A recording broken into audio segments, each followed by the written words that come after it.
The gray divorce. Have you heard this term? It's kind of a new term for something that's probably been going on for a long time. We just haven't talked about it.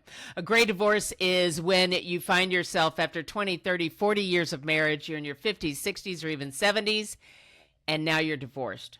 And what does that person look like today?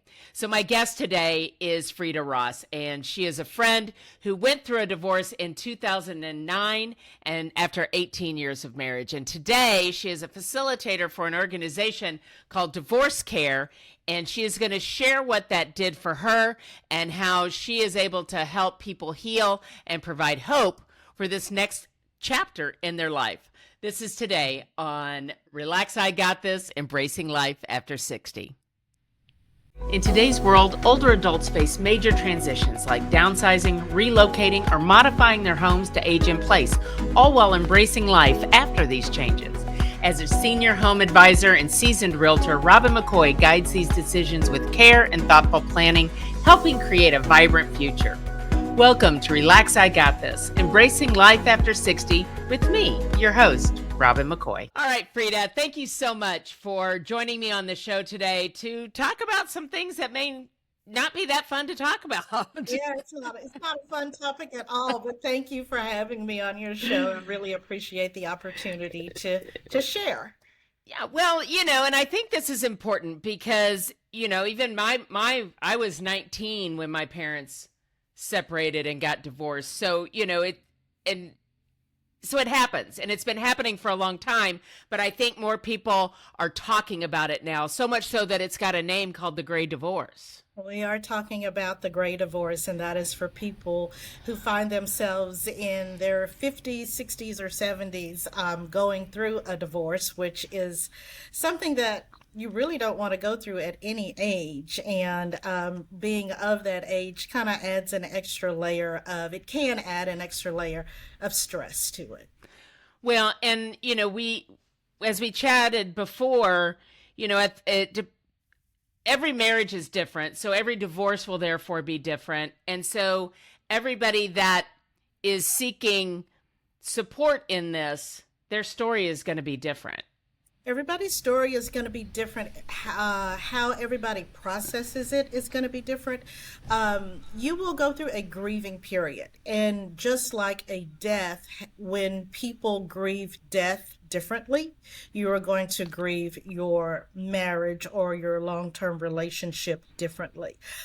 It will also depend on what type of marriage you had. If you were in what you thought was a happy marriage and you got blindsided by the other person leaving, you are going to feel that sense of devastation. You are going to feel that sense of, I don't know what to do next, and I don't Right. know who I am without this person. If you were in a marriage that was toxic, if you were in a marriage where you were not happy, a marriage where there was physical abuse, emotional abuse, gaslighting, all of that, you will still go through some of that separation anxiety because that is your normal. Even though it may not be healthy, that is your normal, and you will miss that even though it is an unhealthy normal. But you will tend to heal faster than someone who was in a happy marriage or what they I think consider that makes sense. That happy. makes sense because I'm away from trauma. Mhm. And, again, like you said, it's unhealthy, an unhealthy relationship and maybe an unhealthy normal, as you called it. And yet now it is trauma and now it's over there. And so that sense of safety and calmness Because comes you wake up, back. yeah, eventually when you're on the outside looking in, you can see, Yeah. oh my goodness, I did not need to be in that relationship. This Yeah. was not healthy for me. This has impacted my self-esteem. You can see those things when you have been taken out of that situation. So you are a facilitator in a organization called Divorce Care. So Right. talk a little bit about what that is and you know what that does for people. Okay. So divorce care is 13 weeks of group counseling. It is an international company, so you can go to divorcecare.org, put in your zip code, and you can find a divorce care group that is within your neighborhood, that's within 10, 25 miles of where you Oh, are. So each week when we come, we talk about a different aspect of going through a divorce, whether it's depression, loneliness, sadness, how to get your finances back on track, how to okay. deal with your kids, just a lot of different things. So that's the core curriculum of divorce care. What usually happens, and Robin, you know me, I'm kind of non-traditional.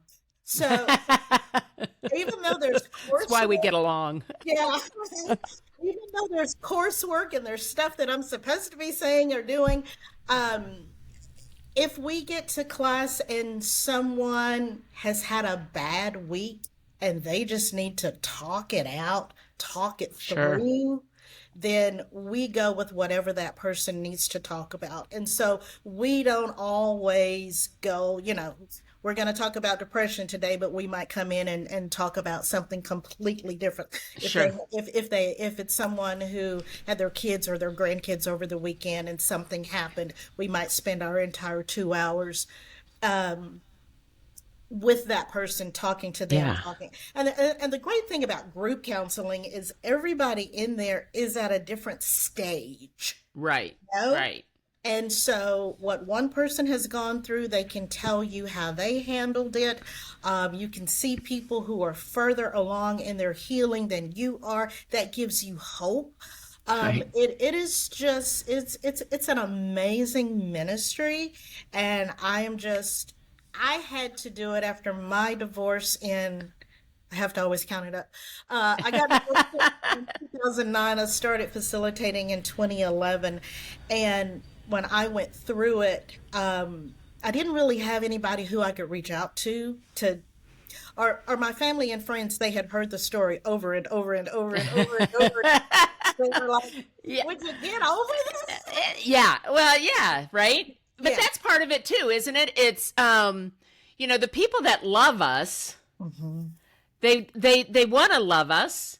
They want to say the right things. They don't want to hear the same story over and over.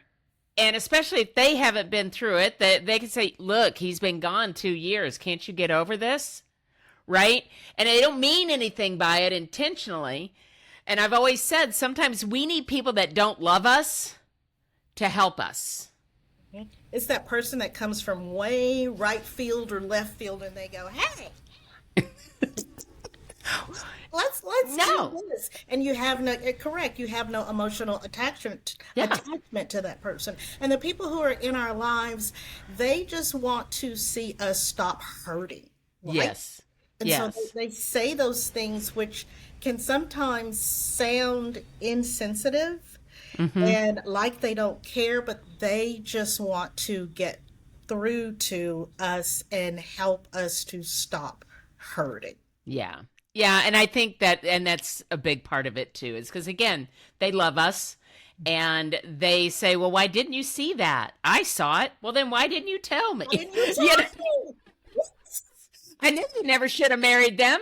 Well, why didn't you say something? I had several conversations like that. And they said, you loved him and we love you. Yes. Yes. So, and again, they love us and they just don't want us to hurt and they want to see us thrive and get on with our lives. So they're not prepared to go through the ugly stuff with us. And I think that's what groups like this, they So open up the floor for. They open the door to talking about the ugly stuff. I will tell you the first night that I went to my first session. And I think that it wasn't the beginning. I think it was like session number 3 or session number 4. So the group had kind of started to gel a little bit. The first 2 sessions, nobody says anything or they're crying the entire time, which is fine. Yeah. By week 3 or 4, you're starting to gel and everything. But my first session, I went And I maybe said my name that night and told them how long I had been married, and that's all that I could share. But at the end of the night when I came home, I felt so much better just because I had heard what everybody else had said, and they were feeling what I was feeling. Yeah. And it took away that loneliness. It took away, because you go through so many different emotions during the course of one day. You go through so many different emotions that you really think you're going crazy. You really think, but this why can't I get it together? Yeah. Why can't I cook a meal? Why is my house in disarray? Why can't I do my laundry? Why are dishes, just piling up in my sink? This is not who I am. There must really be something wrong with me. Mm. But it is truly that grieving process. If you compare it to someone passing away, compare it to a pet passing away.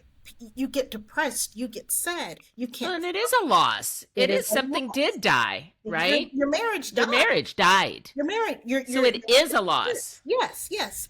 And I think society doesn't let us process it that way. Yeah. They don't. People will immediately say, "Well, I got a cousin that I could send you." And you're like, You're like, no. no. And so I would hope, as people are talking about divorce more, whether it be gray divorce or divorce in your 20s and 30s, that as a society we get to the point where we give people time to grieve it. If your spouse dies, people are going to give you a minimum of a year to wear black. They're going to bring you a casserole. They're going to check on you to make sure all of these things are great in your life. People don't do that with you if you get a divorce. I was just thinking, when your spouse passes away, nobody's the next week saying, I got a cousin that I can fix you up with, right? Exactly. They're not. They're checking on. If someone passes away, they're like, oh, check on Betty Sue, because Yeah. But it's different with divorce, and people just don't see it that way. So I would hope that as a society we start to give divorcees that opportunity Sure. to grieve. To grieve, just a little grace to figure out who they are now, right? I mean, it's you spend 20, 30, 40 years doing everything with this person. Every time you come home, they're here. You go to lunch you go to church together, you go to movies together, you watch the same shows, you eat the same food. And now all of a sudden they're not, and it's not that they're gone because they died. They left the house. Right. And so how do you get back to that? Like, Well, one of the things that we do, again, my sessions are non-traditional. we won't tell the big kahunas. We won't tell anybody. For people at home, might take it away from me. Are you 62 or older and considering buying a home? It's important to explore all the opportunities available to you. I want to introduce you to Alicia Dutton with Mutual of Omaha Reverse Mortgage. Since 2013, Alicia has been dedicated to helping baby boomers unlock the benefits of reverse mortgages and reverse for purchase programs. Whether you are looking to stay in your current home or right size into a new one, Alicia provides personalized attention to meet your unique needs and timeline. She is a trusted resource for financial advisors, realtors, and loan officers, and has been a guest on this podcast.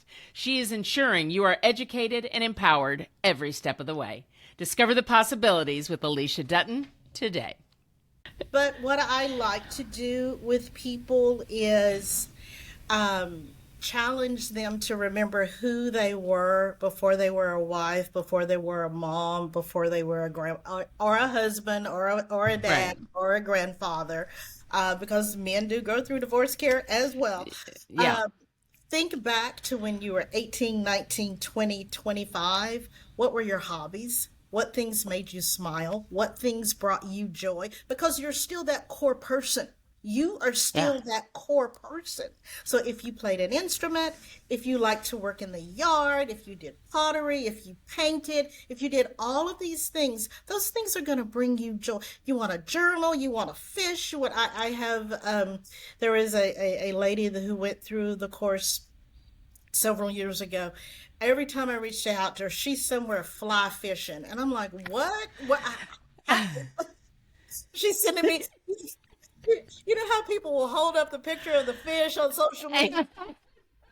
Fish, and I caught this, Frida, and I'm like, okay, whatever literally floats that boat of yours, it makes you happy. I'm here for it. I'm here for Exactly, it. exactly. And so you just have to rediscover who you are, and you have to know that even though this is something that occurred in your life, and that is what it is. It is an occurrence in your life, just like your wedding was, just like your marriage was, just like having kids. These are occurrences in your life. It is not a reflection on you. It does not mean that you're not attractive, you're not funny, you're not smart, you're not, you are all those things because you are you. Mm-hmm. And you just have to come to center and decide that you're going to heal and decide that you're going to enjoy what is left of your life. I Healing is love a that choice. phrase.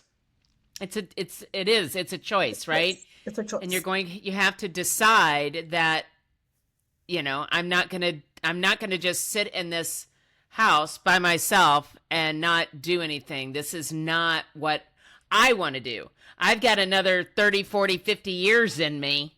I mean, that's a long time to have a whole other chapter of your life. Correct, correct. And whether it's get a new career, get new friends, join a travel group, whatever it is, it's very important too to have people in your life who will make sure that you don't stay in your house for too long in the dark.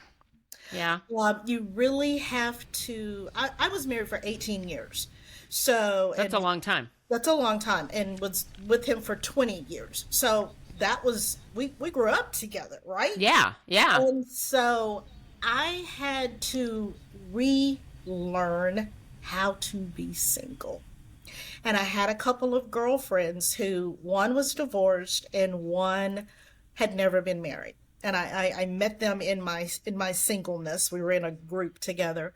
And so they did things and they went places and they did activities and I'm like, whoa, that's what I Yeah. want to do. Can I?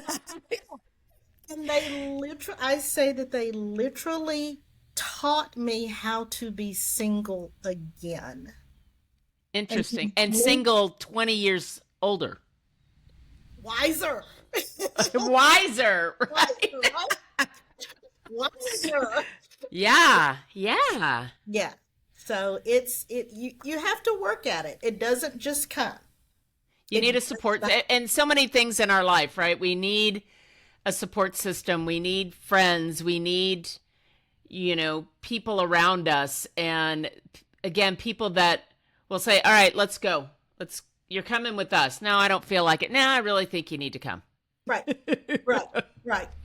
And they would say too, we did a lot of things together, but they would also encourage me, Frida, if you are at the house and you start to feel bad, sad, dark, whatever, and we're not around, we don't always need to be around. Get in your car, go to the park. Get in your car, go to the mall. Get in your car, go to the museum. Go, go. Do not sit there and feel sorry for yourself. Yeah, because Get when you up and sit, that's when all the stories start, right? And on a loop, all on a and then loop. It's and on a then it's a loop. spiral. It's on a loop in your head, and you can't get out of it. So, what do you think? What causes somebody to seek out a group like DivorceCare? At what point, kind of in that process, do you feel like that they are finally seeking this type of support? I think a lot of it is Uh, I'll speak for me, and I can speak for some of my participants. When I went, I was looking for that one magic phrase, bullet, activity, that one thing, because I knew That that what's the pill what is it? What is it that's going to make all of this stop hurting? and make me feel better? I was hurting so Yeah. I went just I need the secret sauce, fairy dust, right? Yeah. And I Because can, it's something. because There's it's something. something. There's got to be one thing Yeah. that will help me get over it. And Robin, as you and I have talked about, you can't get over things. You got to go through them. You got to go through them. You gotta go, You, and it's ugly. It hurts. Nobody wants to, but if you don't go through it, if you go over it, eventually you're gonna go through it, and you because can it's gonna go. come. It's gonna fall on top of you, and you're gonna come out from under it. Yes, yes, yes, and you Yeah. might do a lot of destructive stuff by trying to avoid it, and a lot of people do that with new Yeah. relationships. You know. Sure. And Sure. that's the first thing that people do. They go into that new relationship thinking that that's going to make all the hurt and the pain go away. Well, because that's what went away, right? Was that human? Well, Exactly. so there's a big whole human-shaped figure that is no longer there. So if I just put somebody else in there, that will be better. That'll be fun, and it'll make all the pain go away. And whether it's a relationship or drugs or alcohol or too much shopping or whatever it Too is, much, all the things, all the all the things coping mechanism, whatever those coping mechanisms are. that we do to numb the pain. And I can go into a whole scenario as to why you don't need to go into a new relationship. One of them being because you need to figure out who you are. Yeah. You might even like you. You know what? Imagine that. Imagine that. You might even go, oh my God, I am so much fun. I am pretty cool. I am pretty cool. And he or she, they're just a fool because they're missing out on all the fun, right? Yeah. Yeah. Yeah. But another really important reason not to go into a relationship really, really quickly is in that moment, you are not your true, authentic self. You are, you're a hurt little bird that needs to be Yeah. taken care of. And so you go into a relationship and that person, that other person, they're like, oh, she needs a lot of attention. He needs a lot of attention. I need to help heal him. I need to do all of these things for him or her. As time progresses and you do turn into your true, authentic self, this person over here is like, hey, wait. That's not what I didn't sign up for that person. So I'm going to break up with you too. I'm going to leave you too. And then you've got the marriage breakup, and then you've got the new girlfriend, boyfriend breakup, and you've got double trauma. You've got Because now you really think you're broken. Nobody loves me. nobody. Nobody. I had a lady go through the course. She came to, going back to your previous question, she came to class after her fifth marriage. Fifth. Wow. The first one, Wow. the guy died. But she came after her fifth marriage, and I think we were discussing loneliness. And in the middle of the class, she's like, oh my goodness, I didn't realize that's what I was doing. I was trying to feel she said, if I had taken this course after the second marriage, those other three would have never happened. She didn't realize Wow. where she was or what she was doing. She was just lonely and Trying to mask. and I bet that happens more often. You know, when you see people multiple times are getting married, you know, that they're seeking something, and that other person isn't the cure. It's not. The cure is within you. Yeah. Yeah. You got to be okay with yourself. Well, and I think that is such a great, that's a success story to a community and a program like this, right? Because now she's like, oh my gosh, if I'd have done this after that first divorce, all the other ones wouldn't have, I wouldn't have been looking for that. And I wouldn't have gone through the emotional trauma and the sadness and the guilt and the financial stress and whatever else was rolled up into all those relationships. And then being able to go, I wonder now who am I and who could I have been after divorce too? So let me go get her. Let me go meet her. Yeah. Right? Yeah, exactly. Let me go find her. I think she's really cool.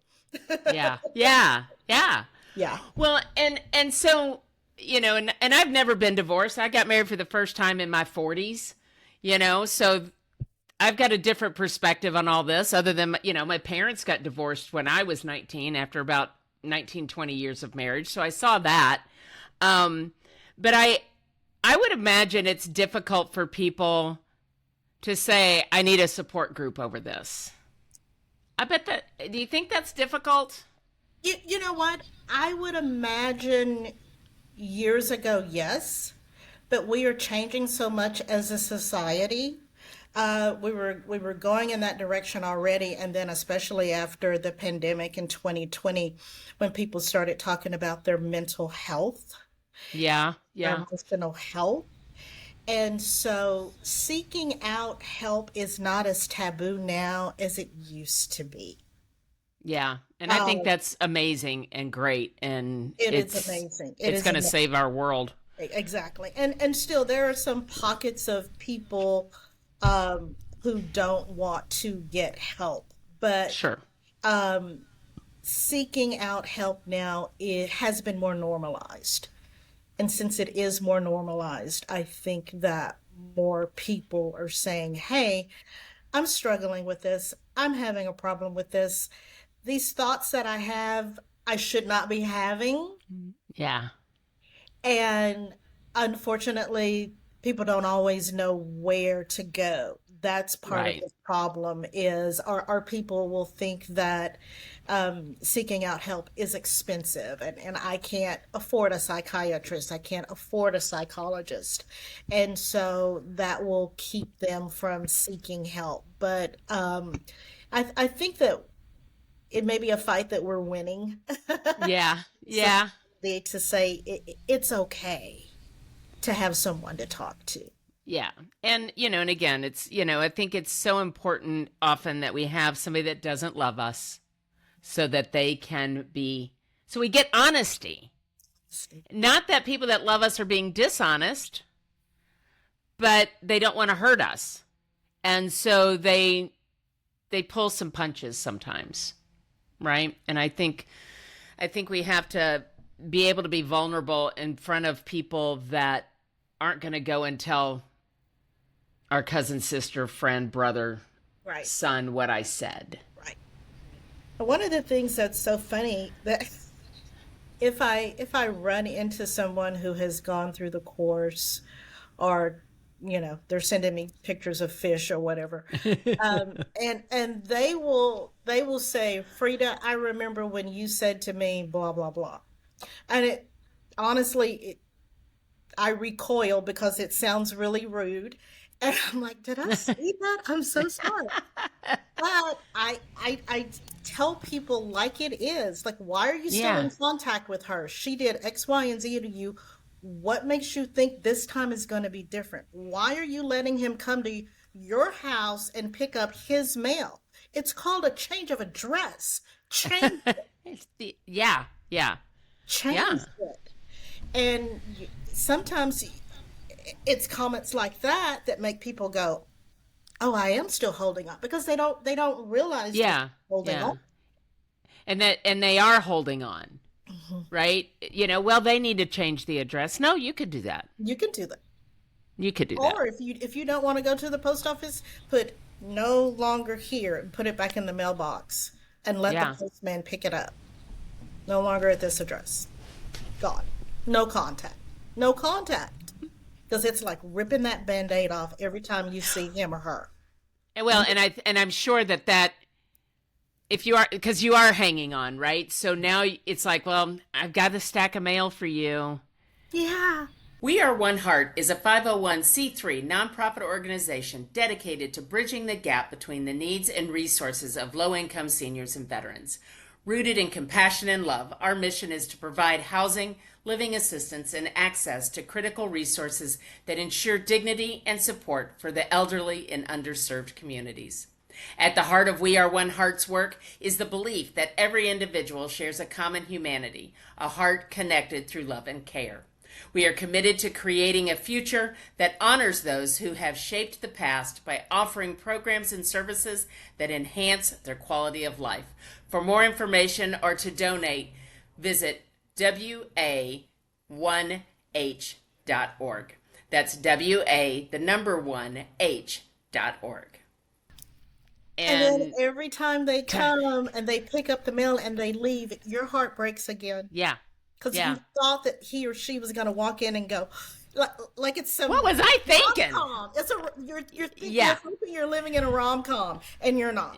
You're not. This is real. This is real life. You're real, and you're continuing to injure yourself. Well, and I think that's the big thing is having self-care over this. And that is what going to a community like a DivorceCare and finding it's self-care for you so that, like you said, you can grow into being who your authentic self is now, 20 years later, after kind of being put on a shelf. And it is so awesome. How awesome is it? Tell me now. So tell me how awesome it is, because now you have a jewelry business that you absolutely love. So tell me what you post-divorce now. It's been however many years. 16 16 years. So tell me who Freda is today. Oh my word. Oh my. Who is Freda? Who is Freda? Who is Freda? She's a lot of things. She's a lot of things. Well, what would you like to share with us today about who Freda is? You know, I go back to that 18, 19, 20-year-old Freda and the things that made her happy.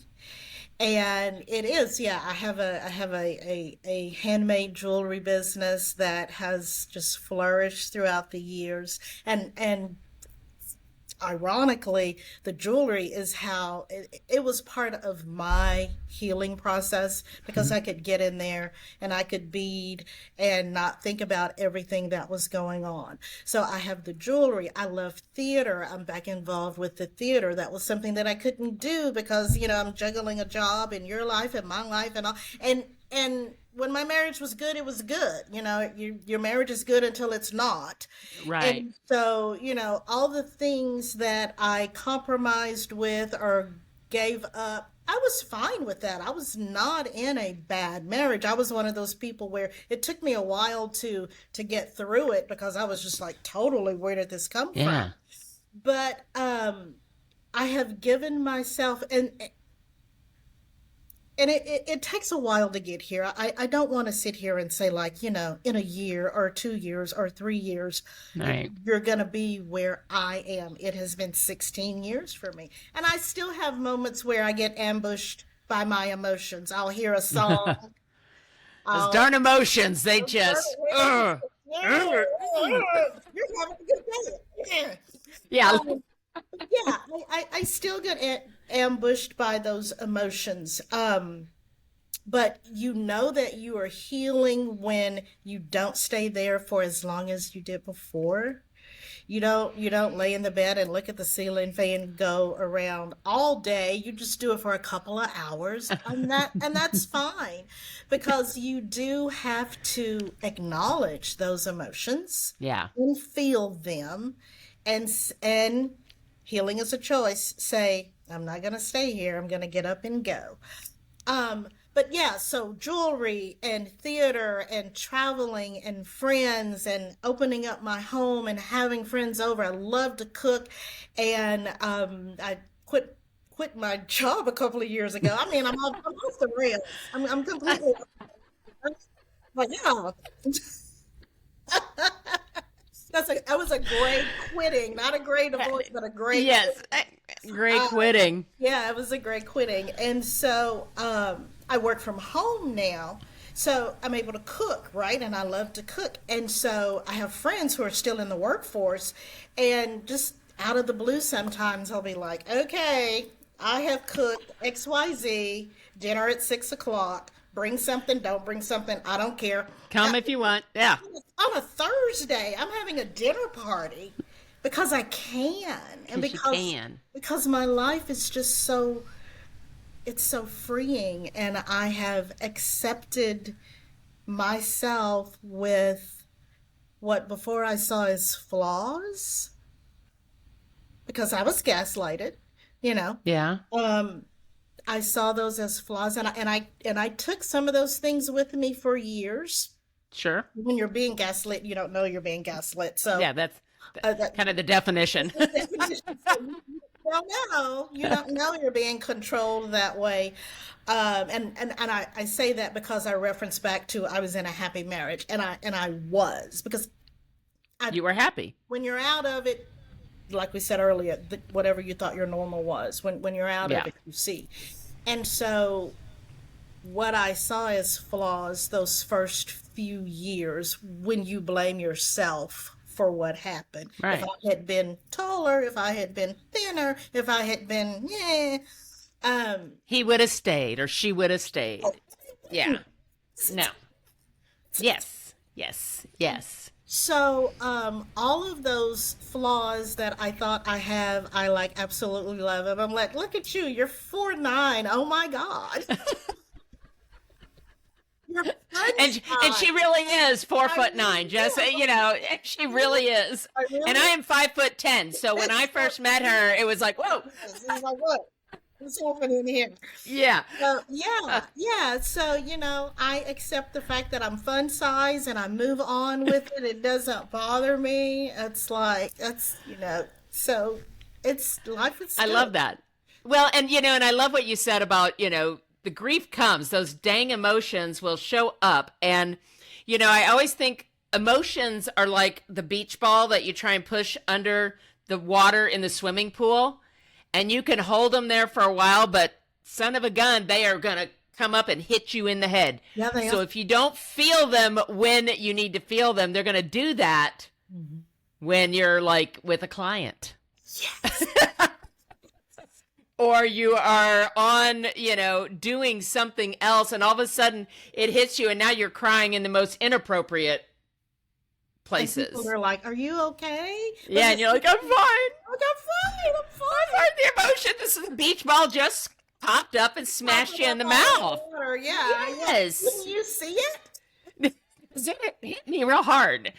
But I love that I have met this version of you Yeah. because you're so happy. I mean, I just feel like you just have so much happiness in your life Thank you. that I feel it even through this camera right now, how much Thank joy you so that you are experiencing right now in your life. And I love how you are showing other people that were you 16 years ago, how they too can walk the path to authentic self and Yeah. self-healing. And I think that that's why we go through things. We don't go through things for us. We go through things for other people so that we can help Yeah. guide them along the way. That's what we're supposed to do. We're supposed to help people in certain situations. And what I went through with it, yeah, it was crappy. It was just, it was just, Let's be honest. It was Yeah, not. it was not. You wouldn't wish that on people. I really wouldn't, and I Yeah. really would not. And but if I can take what I went through and the lessons that I learned and help somebody else, give them hope, let them, guide them along that way to where they have a good, productive life. You were talking about earlier like the successes, and for the lady who said, oh, after number 3, this wouldn't have happened if I had taken the class.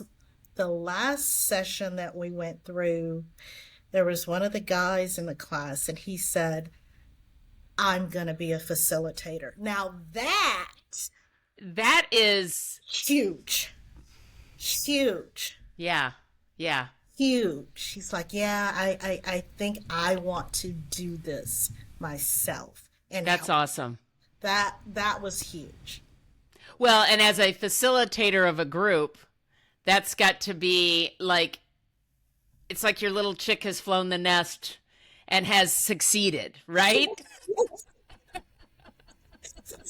After this little lunch on the last one, you know where to find me if you have any questions. I'm right here. Oh, and then just watching him go off with his little backpack down the.